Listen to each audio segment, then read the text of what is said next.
සුබ උදෑසනක් වේවා මිත්‍රවරුනි. ඔබත් මමත් ටීම් වෙනුවෙන් අද දවසේ කාර්ය ආරම්භ කරලා තියෙන්නේ. අපි අද දවසේ කාර්ය බහුල වුණා. පිට ප්‍රදේශ වලින් යම් කාර්යයන් සඳහා මේ පැමිණි පිරිස් සමග සාකච්ඡාවල නිරත වුණා. ඒ නිසා ඔබ ආමන්ත්‍රණය කරන්නට බුද්ධ ප්‍රමාදයක් සිදු වුණා. ඒ සමගම ඔබට අද දෙන්නට තියෙන විශේෂම පණිවුඩය අද සවස 7ට පැවැත්වෙන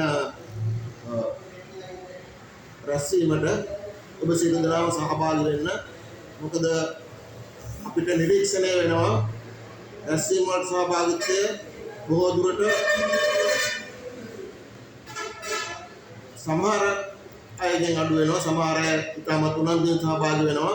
නමුත් මේ යුද්ධය ඇත්තටම රැස්වීම වලට සහභාගී වෙලා අපේ දැනුවත්භාවය වැඩි කරගන්න.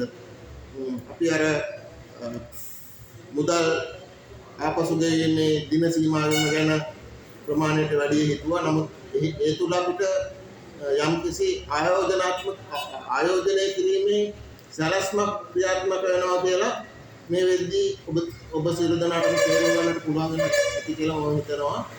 ඒ පිළිබඳව අවධානය යොමු කරන්න.